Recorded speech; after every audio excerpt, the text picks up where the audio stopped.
Dear students, इस दूसरे class में आपका स्वागत है। हम लोग अब इस सेकंड क्लास में हम लोग एक नया विषय सूरत स्प्लिट यानी सूरत विभाजन पढ़ने जा रहे हैं। जैसा कि अभी थोड़ी देर पहले हमने बताया कि 1905 के बाद का जो कांग्रेस का पीरियड है वो एक्सट्रीमिस्ट पीरियड है, रेवोल्यूशनरी पीरियड है, और कांग्रेस की नीतियों में एक आमूलचूल परिवर्तन देखने को हम लोग को मिलता है। ये आमूलचूल परिवर्तन जो देखने को मिलता है उसका पहला एविडेंस जो था वो था सूरत स्प्लिट, सूरत विभाजन।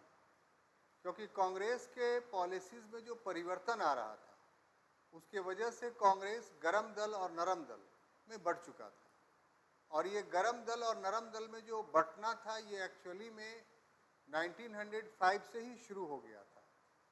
लेकिन इसका चरमोत्कर्ष यानी लास्ट रिजल्ट हम लोगों को सूरत स्प्लिट के रूप में दिखाई पड़ता है।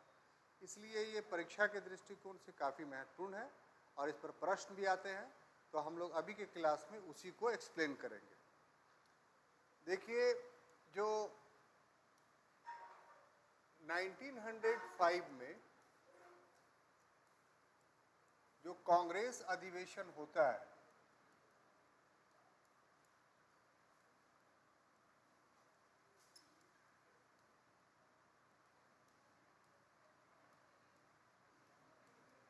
वो बनारस में होता है,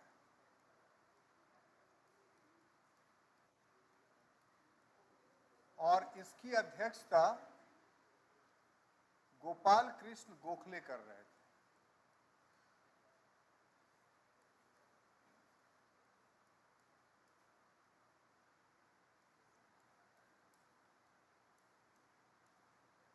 इस अधिवेशन को पढ़ाने का हमारा उद्देश्य यह है कि ये बताना कि इसी समय से बाल गंगाधर तिलक को कांग्रेस का अध्यक्ष बनाने का डिमांड किया गया, कोशिश की गई। और ये भी आपको जानना चाहिए कि बाल गंगाधर तिलक राष्ट्रीय नेतृत्व में एक ऐसे नेता हैं कि जिनको जब भी कोशिश की गई बनाने के लिए कांग्रेस का अध्यक्ष तो उनका काफ़ी विरोध हुआ, और वो अपने जीवन काल में कभी भी कांग्रेस की अध्यक्षता नहीं कर पाए। कांग्रेस के अंदर रहे और बहुत बड़े नेता थे वो राष्ट्रीय आंदोलन के, लेकिन कभी भी कांग्रेस की अध्यक्षता नहीं की। तो उसकी जो शुरुआत हुई थी अध्यक्ष बनाने की वो इसी बनारस अधिवेशन से। लेकिन गोपाल कृष्ण गोखले और फिरोज शाह मेहता ये दो ऐसे नेता थे कि इनके सामने बाकी जितना नेतृत्व था वो मध्यम था, क्योंकि कांग्रेस का बागडोर इन्हीं वयोवृद्ध लोगों के हाथों में था। बाकी लोग जो थे अभी राष्ट्रीय आंदोलन में इनसे आयु में छोटे थे, अनुभव में छोटे थे। तो इस कारण से जो गोपाल कृष्ण गोखले का व्यक्तित्व था उसके वजह से बात बहुत बिगड़ी नहीं। लेकिन जब दूसरे वर्ष यानी 1906 में कांग्रेस का अधिवेशन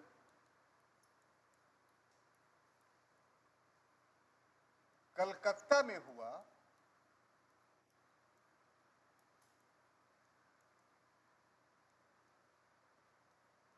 तब यहां मामला थोड़ा गर्माता है, और गर्माता की कि अब लोग जिद पकड़ चुके थे। कांग्रेस में उनकी संख्या काफी बढ़ चुकी थी गरम दल वालों का, कि इस अधिवेशन में तो बाल गंगाधर तिलक ही अध्यक्षता करेंगे या उन्हीं को अध्यक्ष बनाया जाए। अब नरम दल वालों के पास एक बहुत ही विषम स्थिति पैदा हो गई कि वो इसका विरोध भी नहीं कर सकते थे, क्योंकि तिलक का भी एक अपना महत्व था। तो सिर्फ एक ही व्यक्ति था जिनको लाने से ये विवाद टल सकता था। इसीलिए बजाबते तौर पर नरम दल वालों ने उस व्यक्ति को बुलाया। वो व्यक्ति लंदन में रहा करता था, और उसका व्यक्तित्व ऐसा था कि उसके सामने न ही नरम दल के नेता कुछ बोल सकते थे और न ही गरम दल के नेता। तो व्यक्ति कौन था, जरा आपसे हम पूछना चाहते हैं, आप मत बोलिएगा, और लोग बोले। ऐसा कांग्रेस में व्यक्तित्व कौन था, बोलिए। दादा भाई नौरोजी। वो ऐसा से बता दिए होंगे आपको है? दादा भाई नौरोजी। तो 1906 के कलकत्ता अधिवेशन की अध्यक्षता दे करके दादा भाई नौरोजी को कांग्रेस के स्प्लिट को रोक लिया गया, वरना यही हो जाता। जो 7 में घटना घटी थी वो घटना 6 में ही घटित हो जाती। खैर दादा भाई नौरोजी बन गए, लेकिन गरम दल वालों ने अपने 4 डिमांड को मनवाने में सफलता प्राप्त कर ली। और वो 4 डिमांड क्या थे? तो इस अधिवेशन में जो 4 डिमांड मनवाने में सफलता प्राप्त की, उसमें पहला था स्वदेशी,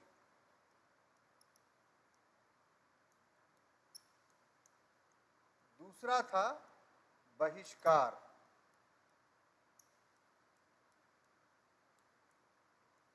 तीसरा था राष्ट्रीय शिक्षा,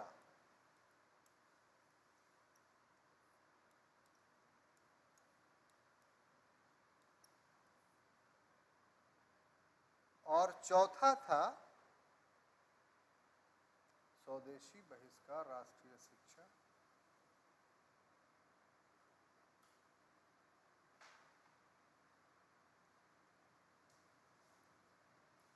देखिए चौथा भूल रहे हैं तो इसको किताब से देख करके आप लोग मेंटेन कर लीजिएगा, गलत नहीं पढ़ाएंगे। अब देखिए ये 4 डिमांड को जो गरम दल वाले थे,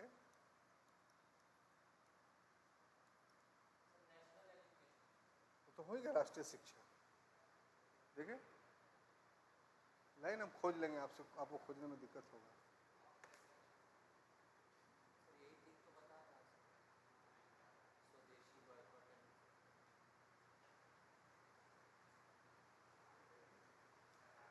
नहीं 4 है, इसमें नहीं दिया है, ठीक है।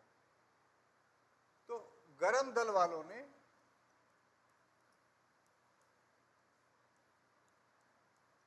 स्वीकार करवा लिया,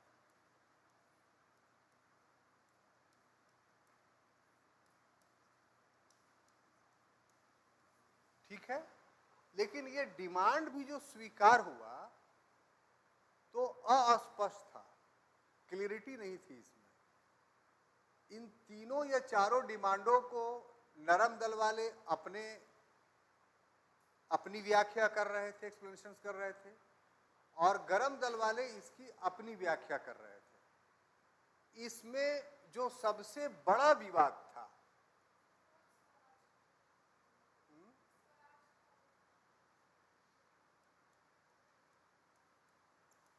है ना आपका स्वराज, क्योंकि इन्होंने बता दिया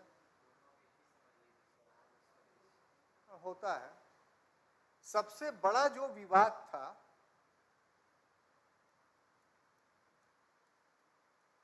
वो विवाद था स्वदेशी आंदोलन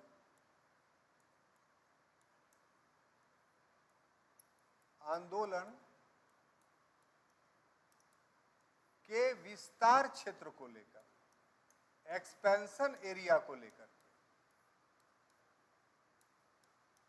ठीक है।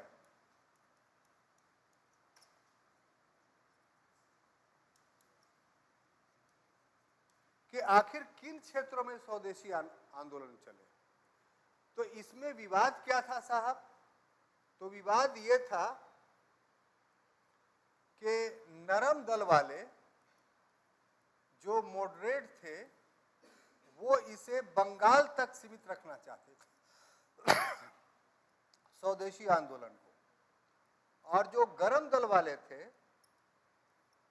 वो चाहते थे कि इसे संपूर्ण भारत में फैलाया जाए। और ऐसा करने के पीछे कारण था। नरम दल क्यों चाहते थे ऐसा कि सिर्फ बंगाल तक? क्योंकि नरम दल का विचार अभी भी ब्रिटिश समर्थक था, ब्रिटिश विरोधी नहीं था, और वो जानते थे इस बातों की स्वदेशी आंदोलन एक ब्रिटिश विरोधी आंदोलन है। तो यदि बंगाल में रहेगा तो नरम दल वालों का प्रभाव बंगाल में ही केवल था इस विभाजन के बाद, तो हम इसको कंट्रोल कर लेंगे। लेकिन अगर संपूर्ण भारत में यह स्वदेशी आंदोलन फैल गया तो हमारा प्रभाव संपूर्ण भारत में नहीं है। महाराष्ट्र गुजरात में तिलक का प्रभाव है, अजीत सिंह लाला लाजपत राय का पंजाब और उत्तर प्रदेश में प्रभाव है, और यहां सभी के सभी गरम दल वाले नेता हैं। तो पूरा पूरा कांग्रेस जो था वो ब्रिटिश विरोधी हो जाता। और नरम दल वालों का कहना यह था कि हम लोगों ने जो 20 वर्षों तक मेहनत किया है, कांग्रेस को सींचा है, आपकी नीतियों के कारण कांग्रेस को एक झटके में ब्रिटिश समाप्त कर देंगे, ये दल ही नहीं रहेगा, तो फिर हम राष्ट्रीय आंदोलन कैसे चलाएंगे। तो वैचारिक रूप से ये दो प्रकार के विचार थे। और गरम दल का उत्तर क्या था कि हम तो ब्रिटेन का विरोध कर ही रहे हैं, अब मरने मारने पर हम तुल गए हैं, हम डरेंगे नहीं अब, तो इसलिए हमको ऑल इंडिया लेवल पे स्वदेशी आंदोलन को चलाएंगे तो ब्रिटेन को ज्यादा तंग कर पाएंगे, अपनी मांगों को मनवा पाएंगे। तो जो भी दोनों दल जो थे अपने अपने विचार पर अड़े हुए थे। ये सरकमस्टांसेस 1906 तक था। बात समझ में आ रही है। अब हम आते हैं कि 1907 जो मेन टॉपिक है सूरत स्प्लिट पे, आप इसको इंट्रोडक्टरी के रूप में अपने नोट्स में रख सकते हैं कि एक पैराग्राफ उसकी पृष्ठभूमि में बताने में आप इसको लिखिएगा। अब मेन टॉपिक पे हम आते हैं।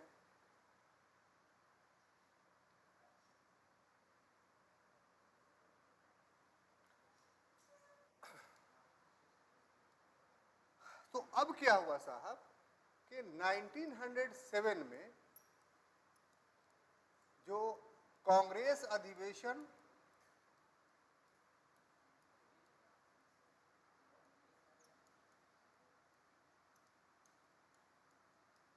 प्रस्तावित था, प्रोपोज्ड, प्रस्तावित का मतलब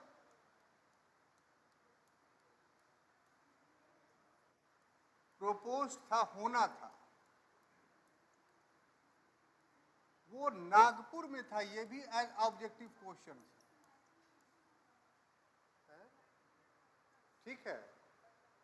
प्रस्तावित प्रोपोज्ड कहां था? नागपुर में, लेकिन नागपुर में हुआ नहीं। क्यों नहीं हो पाया?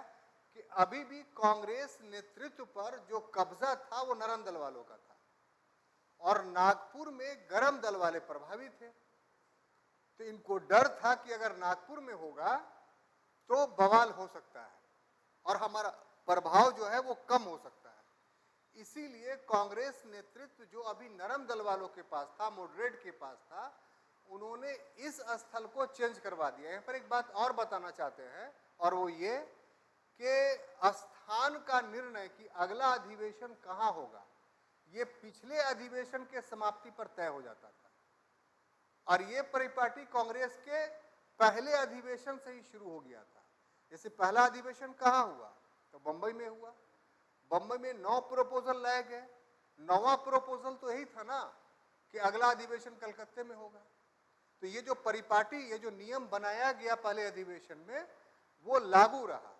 तो जो कलकत्ते का अधिवेशन था 1906 का, उसी में ये तय हो गया था कि अगला जो 1907 का अधिवेशन होगा वो नागपुर में होगा। लेकिन नागपुर में गरम दल के प्रभावी होने के कारण, कांग्रेस नेतृत्व नरम दल के हाथ में होने के कारण ये स्थान बदल दिया गया, और 1907 में जो परिवर्तित स्थल था, जो चेंज प्लेस था, वो कहां था? तो सूरत। और सूरत में और कहीं नहीं बल्कि तापी नदी या ताप्ती नदी के तट पर। आमतौर पे जहां भी अधिवेशन होता था, तो अगर उस शहर में नदी होता था तो अधिवेशन उसी स्थल पे लगाया जाता था। क्यों? ये भी एक सवाल है जो किताबों में नहीं मिलेगा। अगर नदी नहीं था तो कोई बात नहीं होती थी। भाई पहले था नागपुर में प्रोपोज्ड, प्रस्तावित, इसको चेंज कर दिया गया, समझ गए, CHANGED, चेंज्ड प्लेस। अब समझ में आ गया? कोस्ट,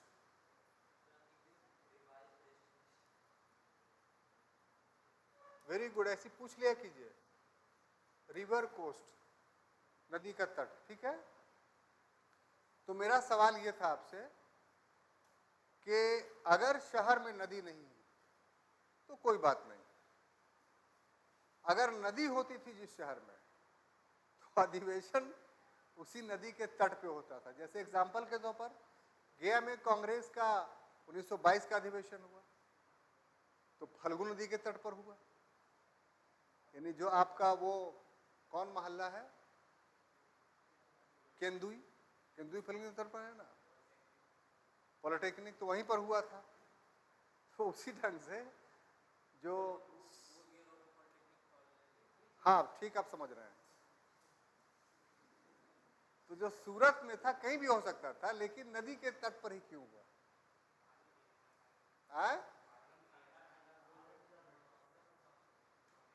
बोलिए।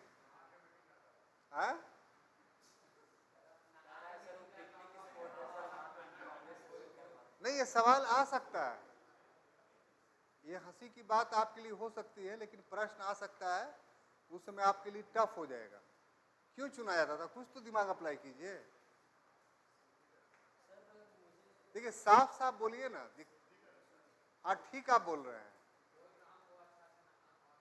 हाँ अब और आप अच्छे ढंग से आए, और थोड़ा खुलिए। ना नहीं, सब नहीं। देखिए अधिवेशन जब लगता था तो भीड़ लगती थी, और सबसे बड़ा प्रॉब्लम होता था शौच का, लैट्रिन का, ठीक है। तो हम समझ रहे हैं कि तुम बोलना चाह रहे थे, लेकिन तुम बोल नहीं पाए। तो वो प्रॉब्लम वहां सॉल्व हो जाता था, और शहर के बीचों बीच में अगर कर देते तो गंदगी फैल जाती। तो इसीलिए आमतौर पे चुना जाता था ऐसा स्थल जो नदी के तट पर हो, और वहां ये समस्या पैदा नहीं, क्योंकि 3 दिन चलता था। अब बात समझिए, तो 3 दिन में रहने लायक जगह जो है वो नहीं रह जाता।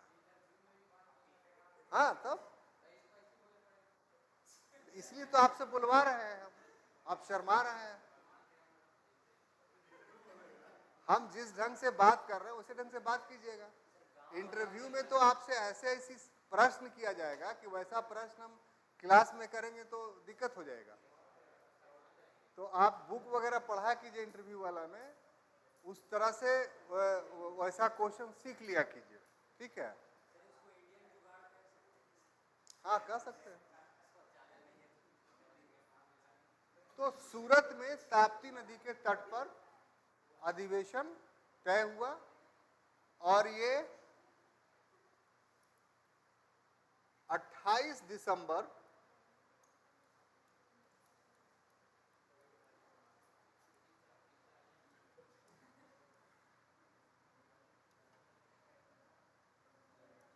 1907 को 12 बजे दोपहर में अधिवेशन शुरू हुआ। तो देखिए 3 दिन का अधिवेशन का क्या मीनिंग्स होता था कि ये जो पहला दिन होता था 12 बजे शुरुआत होती थी, ये ओपन होता था। क्या होता था?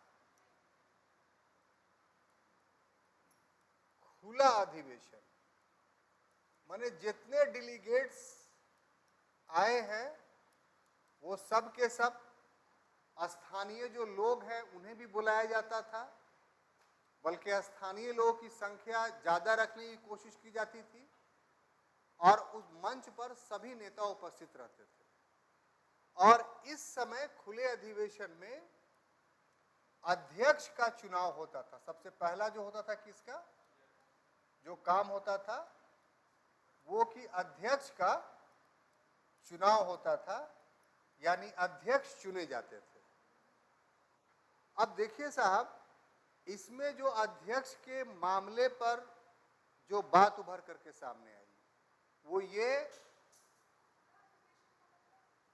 खुला में जिसमें जनता भी पार्टिसिपेट करे, ठीक है, ओपन।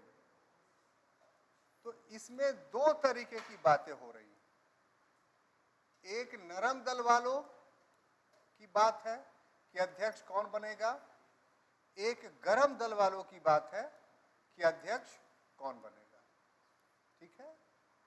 अब नरम दल वालों ने अपना जो आदमी चुना था उनका नाम था रास बिहारी बोस।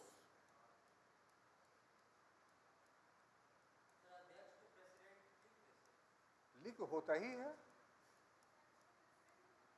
प्रेसिडेंसी कहते हैं। और यहां जो गरम दल वालों के यहां जो लोग थे वो बाल गंगाधर तिलक नहीं थे, वो थे लाला लाजपत राय। लाला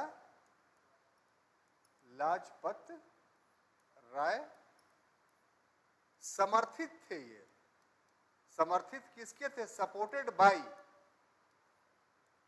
बाल गंगाधर तिलक।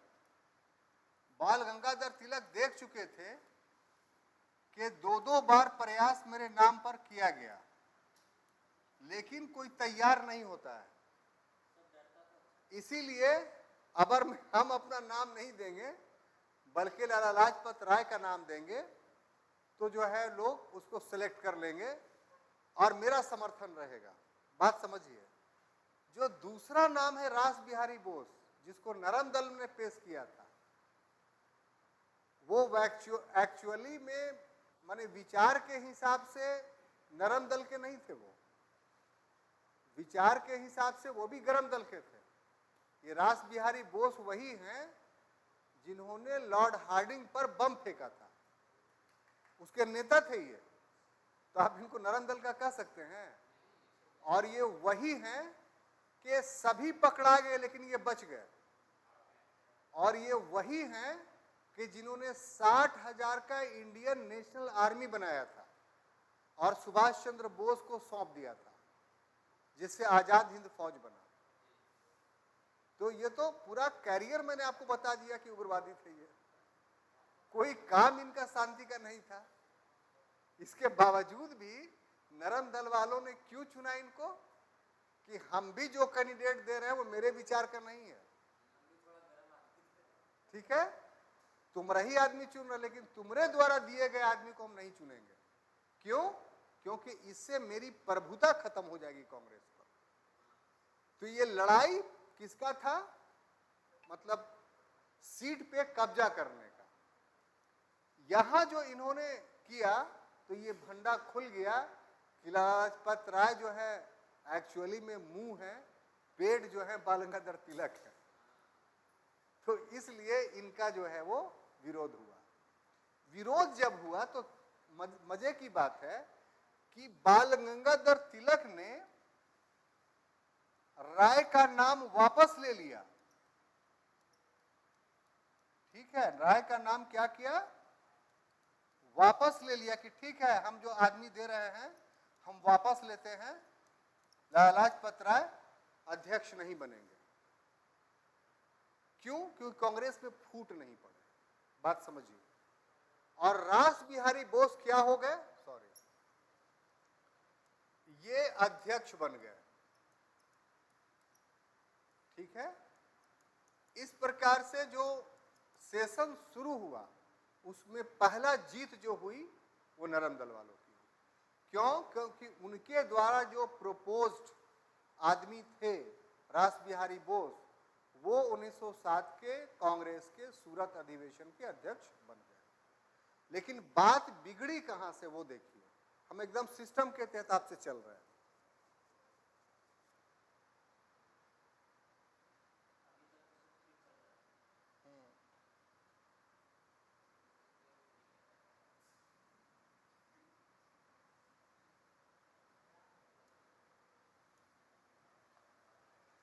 परंतु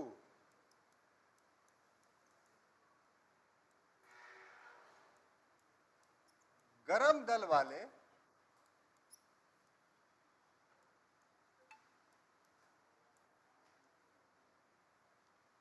कलकत्ता अधिवेशन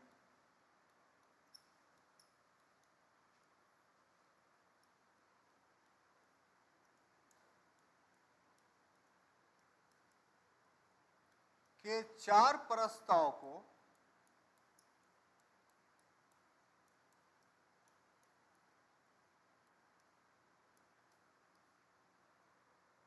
पारित करवाना चाहते थे।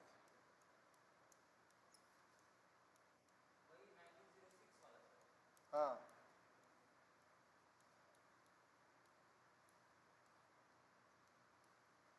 यही विवाद का कारण बना। 4 प्रस्ताव अभी भी लिखा ऊपर में। पहला कौन सा था? बोलिए। स्वराज, दूसरा स्वदेशी, तीसरा राष्ट्रीय शिक्षा और चौथा तो बहिष्कार हो ही गया।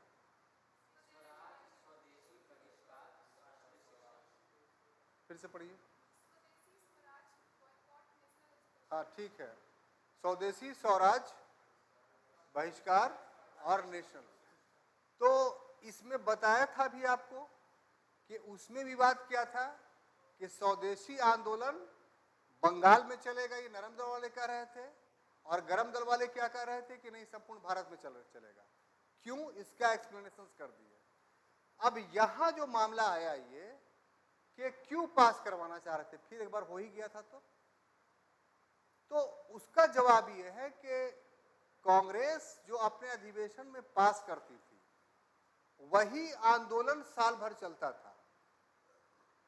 फिर अगर दूसरे आंदोलन में अभी तक स्पष्ट नहीं था, यहीं से स्पष्ट हुआ, पारित नहीं किया जाएगा तो फिर वो आंदोलन नहीं चलेगा। जैसे जो कलकत्ता अधिवेशन में 4 प्रस्ताव पारित किए गए, कब? 6 में। तो पूरा 1986 में के मैंने 1987 में पूरा साल, 6 तो दिसंबर में खत्म हो गया, तो 7 में पूरा साल वो चारों आंदोलन चला। अब 7 के लास्ट हो गया दिसंबर, तो 8 में वो आंदोलन तभी चलेगा जब दिसंबर 1987 के अधिवेशन में उसको अप्रूव किया जाएगा। ये यही सूरत अधिवेशन में बात खुल करके आई। नरम दल वालों की तरफ से आज बहुत राहत की सांस ले गई कि अब तो साल भर पूरा हो गया, अब अगले साल से वो आंदोलन हम नहीं चलने देंगे, क्योंकि ब्रिटिश विरोधी हो रही है। तो गरम दल वालों ने अगले साल भी आंदोलन चले, उसके लिए फिर ये कहा कि ठीक है, रास बिहारी बोस को हम मान लेते हैं अध्यक्ष, लेकिन कलकत्ता अधिवेशन के 4 प्रस्ताव को फिर पारित करना होगा। और ये डिमांड कौन कर रहे थे? बाल गंगाधर तिलक। ये जो डिमांड कर रहे थे, ये जो मांग कौन कर रहे थे? तो बाल गंगाधर तिलक। और बाल गंगाधर तिलक यूं ही नहीं कर रहे थे, बल्कि इनको जब मौका दिया गया भाषण देने के लिए, तो अपने भाषण में वो ये मांग कर रहे थे। बात समझ में आई? अब देखिए, बात को समझिए। भाषण में जो नेता बोल रहा है तो सब लिखा रहा है, और लास्ट में उसमें वोटिंग हो जाएगी। तो अगर वोटिंग पक्ष में पड़ गया तो फिर वो आंदोलन चलेगा। गरम दल वालों ने समझदारी ये की थी कि अपने डेलीगेट्स बढ़ा लिए थे गुपचुप रूप से, यानी वहां बहुमत किसका हो गया था? गरम दल वालों का। और ये पता चल रहा नरम दल वाले को बाद में। तो जैसे ही ये भाषण हो रहा है कि चारों प्रस्ताव का हम समर्थन करते हैं और ये अधिवेशन फिर से उसका समर्थन करे ताकि ये आंदोलन चले, तो नरम दल वालों के पास अब कोई ऑप्शन नहीं रह गया। तो इस मांग की प्रतिक्रिया हुई, रिएक्शंस हुआ। और प्रतिक्रिया क्या हुआ? तो जूता चप्पल चलने लगा। जूता चप्पल एवं कुर्सियां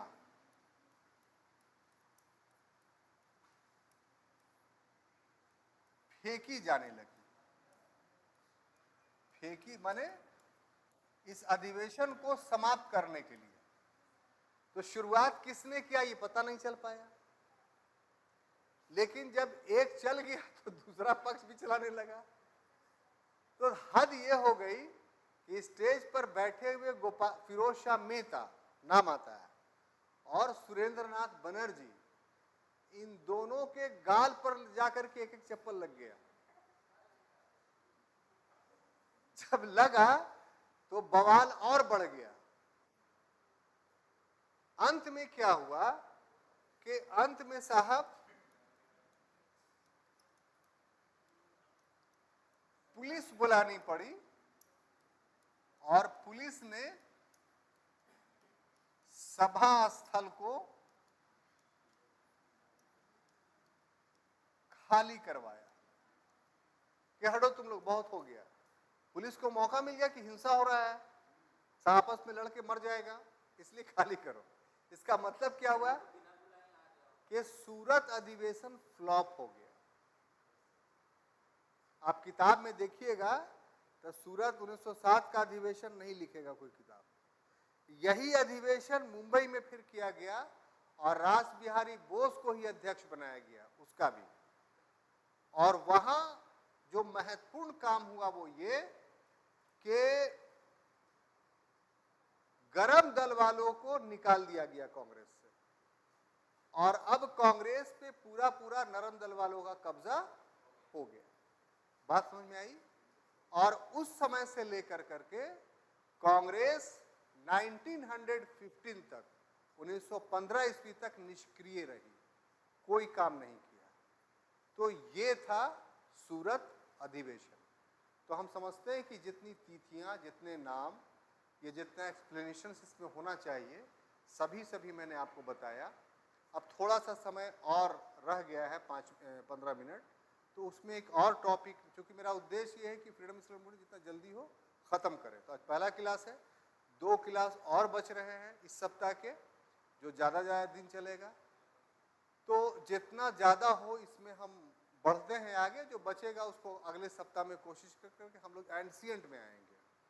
तो आपका मॉडर्न कंप्लीट पूरा हो जाता है, जितना भी सिलेबस में आपको शामिल था। तो समय को बचाते हुए सूरत अधिवेशन आपका ख़त्म होता है। अब दूसरा एक छोटा सा टॉपिक है मुस्लिम लीग, वो हम समझाना चाहते हैं। तो इसको मिटाऊं?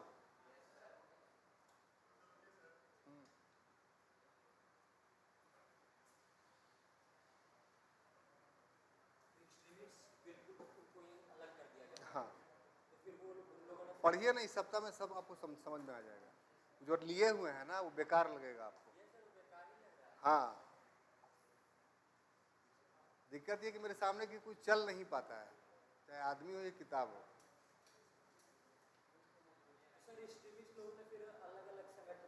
नहीं, अभी 15 के बाद राज खुलेगा। स्वतंत्रता आंदोलन इतना आसान नहीं था, बहुत मुश्किल से आज़ादी मिली है। कितना लचक है इसमें, देख रहे हैं ना आप।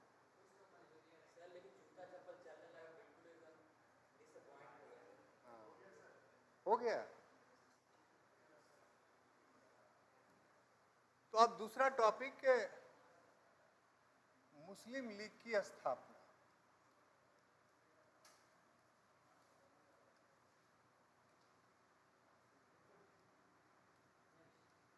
मुस्लिम लीग की स्थापना।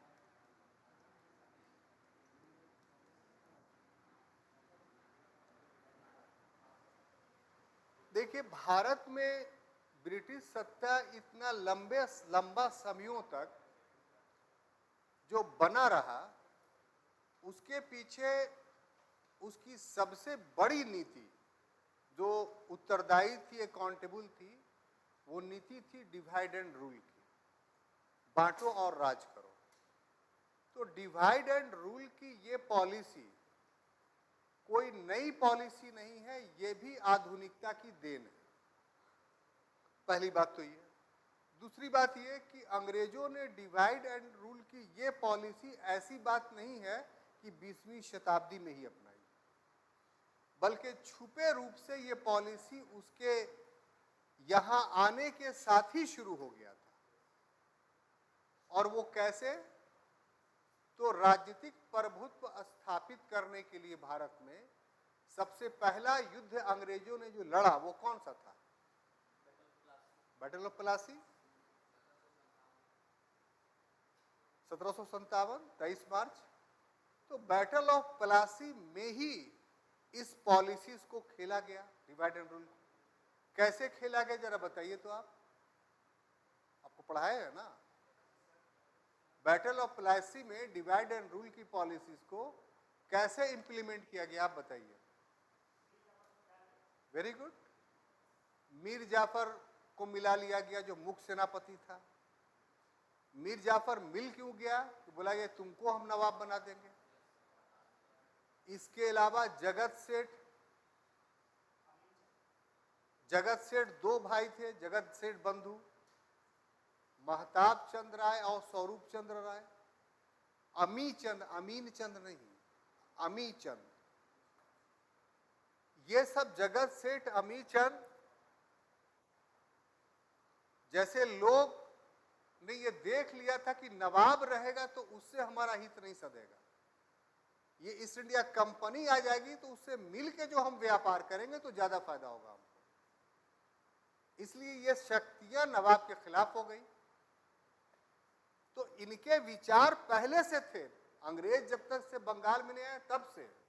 घसीटी बेगम जो मौसी थी सिराजुद्दौला की, ये सब पहले ही से असंतुष्ट थे। अंग्रेजों ने क्या किया कि इस असंतोष को अपने पक्ष में करके भारतीय पक्ष में स्प्लिट पैदा कर दी, यानी डिवाइड एंड रूल की पॉलिसी अपना ली। उसके बाद बक्सर का युद्ध होता है, तो बक्सर के युद्ध में भी स्थानीय जमींदारों को अपने पक्ष में करने के लिए डिवाइड एंड रूल की पॉलिसी अपनाई। फिर लॉर्ड कॉर्नवालिस ने जो अस्थाई बंदोबस्त लागू किया, उस अस्थाई बंदोबस्त में जमीन का मालिक जमींदारों को मान करके डिवाइड एंड रूल पॉलिसी को लागू किया कि उनको जो भूमि का मालिक बना दिया। प्राचीन काल से लेकर आज तक जमींदार भूमि के मालिक थे ही नहीं, भूमि क्रय विक्रय की वस्तु थी ही नहीं। कॉर्नवालिस ने एक नई नीति अपना कर करके इन जमींदार वर्ग को अपना समर्थक बना लिया। तो ये सब नीतियां जो डिवाइड एंड की चल रही थी, छुपे रूप में चल रही थी। 1857 का जब विद्रोह आया तो उसके बाद अंग्रेजों ने छुपे रूप से डिवाइड एंड रूल को इस ढंग से लागू किया कि अंग्रेजों हिंदुओं से मिलते थे तो कहते थे कि तुम्हारे बेरोजगारी और निर्धनता का कारण मुसलमान है, क्योंकि सब वही हड़प जा रहे हैं, हम रहेंगे तो तुमको मिलेगा। और मुसलमानों से मिलते थे तो कहते थे कि हिंदू बहुसंख्यक हैं, तुम्हारा सब हिस्सा खा जा रहे हैं, हम हैं तभी तुम सुरक्षित हो। ये विचारधारा दोनों पक्षों के बीच अंग्रेजों ने फैलाया। तो ये भी डिवाइड एंड रूल की पॉलिसीज थी। दिक्कत तब हुई कि जब अंग्रेजों की इस छुपी हुई डिवाइड एंड रूल की पॉलिसी को भारतीय नेताओं ने समझ लिया और समझ करके जो है उसका विरोध करना शुरू किया। अब अंग्रेजों की चल नहीं रही थी, क्योंकि उनका सबसे बड़ा मुहरा सर सैयद अहमद खां थे और राजा शिव प्रसाद गुप्ता बनारस के। ये दोनों ने मिलकर के 1888 ईस्वी में एंग्लो पेट्रियाटिक एसोसिएशंस बनाया, भारतीय राजहित सभा। लेकिन ये बनने के बावजूद भी कांग्रेस के विकास यात्रा पर कोई फर्क नहीं पड़ रहा था और राष्ट्रीय आंदोलन जो है वो ग्रेजुअली धीरे धीरे बढ़ रहा था। और जैसे ही बंगाल विभाजन के खिलाफ स्वदेशी आंदोलन चला, तब अंग्रेज समझ गए कि अब डिवाइड एंड रूल की पॉलिसी जो छुपे रूप में अपना रहे थे, अब हमें खुले रूप में आ जाना चाहिए। तभी जो है वो अब हम और आगे शासन कर सकते हैं, अन्यथा नहीं कर सकते। तो ये पूरा बैकग्राउंड हमने इसलिए बताया कि आप ये नहीं समझ जाइए कि अंग्रेजों ने डिवाइड एंड रूल की पॉलिसी 20वीं सदी में ही अपनाई थी, बल्कि वास्तविकता ये था कि शुरू से ही वो डिवाइड एंड रूल की पॉलिसी अपना रहे थे। 20वीं शताब्दी में अंतर ये हुआ कि अब वो ओपन स्टेज पर आ गए और मुसलमानों का पक्ष लेने लगे, जिसके कारण से हिंदू सांप्रदायिकता भी बढ़ने लगी। दोनों साथ साथ बढ़ रही थी और साथ साथ बढ़ने के पीछे जो आग लगाने वाला तत्व था वो ब्रिटिश अथॉरिटी था। यहां भी देखिए क्या होता है कि 3 नाम आपको मिलेंगे इसके एस्टेब्लिशमेंट में। एक आगा खां,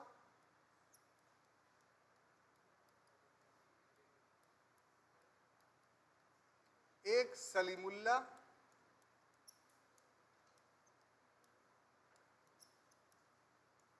और एक मोहसिनुल मुल्क। मोहसिनुल मुल्क। अब देखिए इसमें ये नाम काफी महत्वपूर्ण है, इसको समझिए। और राजनीति समझना है तो आपको इसको समझना पड़ेगा कि भारत में राजनीति हमेशा नीचे से पैदा नहीं हुई। अगर राजनीति ग्रास रूट से पैदा होती तो जिस तरीके से जापान 10 साल में विकसित बना है, उसी ढंग से भारत भी बहुत कम समय में विकसित बन चुका होता। यहां दिक्कत यह है कि हमेशा पॉलिटिक्स ऊपर से थोपी गई। उसका जीता जागता एग्जाम्पल क्या है? तो ये आगा खां। आगा खां ढाका के नवाब थे, सलीमुल्लाह भी ढाका के नवाब थे। आगा खां कौन थे पता है आपको? आगा खां नाम के मुस्लिम थे, लेकिन जो मुसलमान के जिस कल्ट से रिलेटेड है उसको हम लोग बोलते हैं इस्माइलिया मुसलमान। और इस्माइलिया मुसलमान को अभी मुस्लिम समुदाय का कोई भी वर्ग, यहां तक कि ये शिया हैं इस्माइलिया, तो शिया के भी बहुत सारा वर्ग इस्माइलिया को मुसलमान नहीं मानता है। जो विचारधारा इनका है वो इस्लाम के पूरी तरीके से गलत है। और जो इंडिया में मुसलमान रह रहे थे उसमें इनकी प्रतिशतता पॉइंट से भी अंदर में थी। ये बहुत ज्यादा कैपिटलिस्ट नहीं थे, सॉरी बहुत बड़ी संख्या में ये नहीं थे, लेकिन कैपिटलिस्ट थे, जमींदार थे। और हर दौर में इस्माइलिया मुसलमान का ये पॉलिसी रहा है कि अपने संसाधन को बचाए रखने के लिए हम सत्ता पक्ष से जो है वो मिल जाए। तो वही आगा खां मिल गया अंग्रेजों से, और इसने सलीमुल्लाह खां को समझाया। और मोहसिन मुल्क एकमात्र व्यक्ति थे जो लिटरेरी थे, जो पढ़े लिखे हुए थे और सुलझे हुए थे। लेकिन उस समय का जो माहौल सर सैयद अहमद खां ने बना करके रखा था, और ये सर सैयद अहमद खां के स्कूल से पैदा हुए थे, यानी अलीगढ़ से, तो ऐसी परिस्थिति में मोहसिन मुल्क भी आगा खां के गलत विचारों के समर्थक बन गए। और इन लोगों के द्वारा 1 अक्टूबर 1906 को मुस्लिम लीग एस्टैब्लिश्ड हो गई। अब मुस्लिम लीग जो एस्टैब्लिश्ड हुई तो आरंभ में इसके 3 उद्देश्य थे। उन तीनों उद्देश्यों को समझना आपके लिए काफी जरूरी होगा। उसमें पहला उद्देश्य था कि ब्रिटिश हित का समर्थन करना, ब्रिटिश हित का समर्थन, ये पहला उनका पॉइंट था मुस्लिम लीग, लेकिन पहला पॉइंट ब्रिटिश हित था, यही आप समझिए। और दूसरा था मुस्लिम हित का समर्थन करना, ठीक है। और तीसरा था कि दोनों समुदायों के बीच, दोनों समुदाय का मतलब हिंदू मुसलमान, हाँ उद्देश्य था।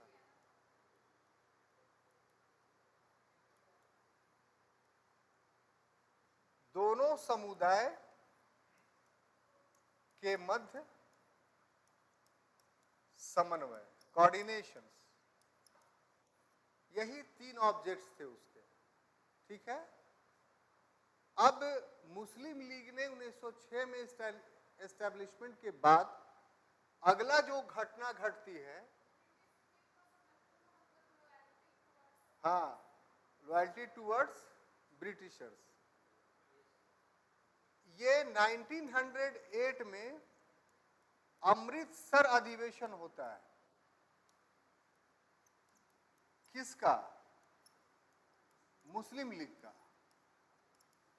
और अमृतसर के अधिवेशन की यह विशेषता रही कि यही सबसे पहले पृथक निर्वाचन प्रणाली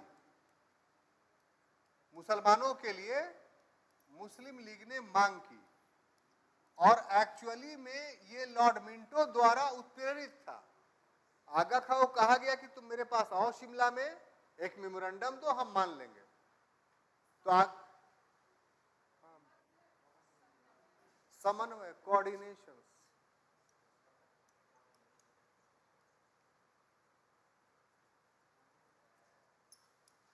ठीक है, साफ तो है?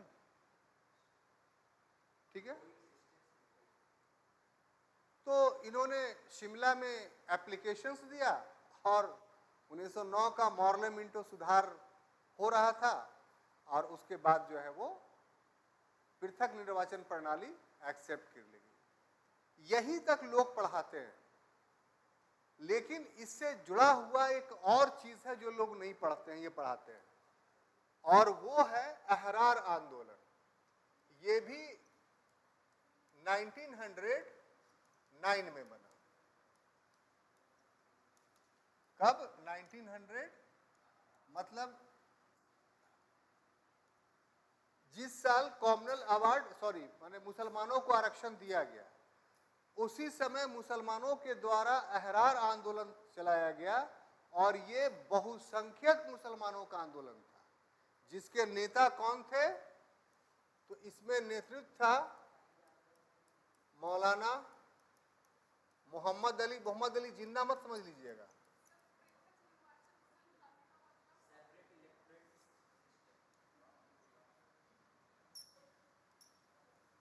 Very good.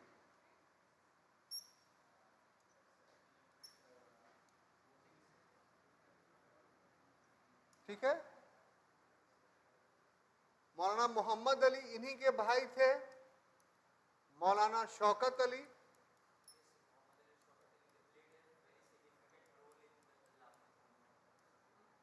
इन्हीं के दोस्त थे मजहरुल हक।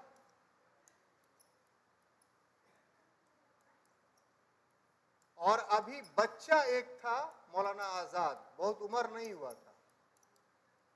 तो इन सबों ने मिलकर करके कलकत्ता में अहरार आंदोलन की नींव डाली। और ये रिएक्शन था किसका? मुस्लिम लीग का। और आगे चल करके आप देखिएगा कि इसी अहरार आंदोलन के द्वारा मुसलमानों को मुस्लिम लीग से पूरी तरीके से,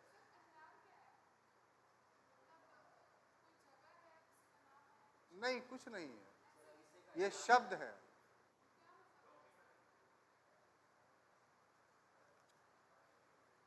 बताते हैं, गलत नहीं बता दे इसलिए।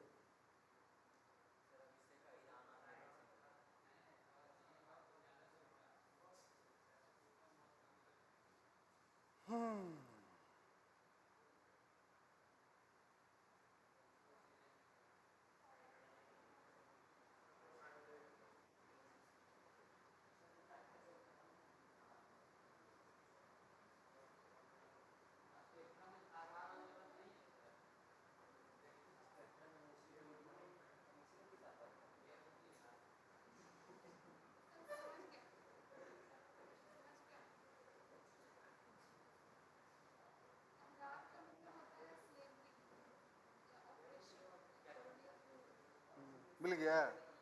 ठीक।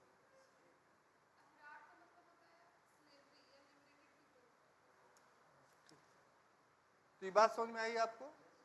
तो पूरे 12 बज चुके हैं, आप भी बहुत थक गए होंगे। तो बहुत बहुत आपका शुक्रिया कि हमारे इस क्लास को सुबह 9:30 बजे से 12 बजे तक सुनने के लिए और समझने के लिए। सबसे ज़्यादा शुक्रिया इस बात का कि चेहरा आपको गवाही दे रहा है कि आज की क्लास की पूरी बात आपको समझ में आई। इसी ढंग से साथ देते रहिए ताकि पूरा फ्रीडम स्ट्रगल मूवमेंट हम अच्छे ढंग से समाप्त कर सकें। धन्यवाद।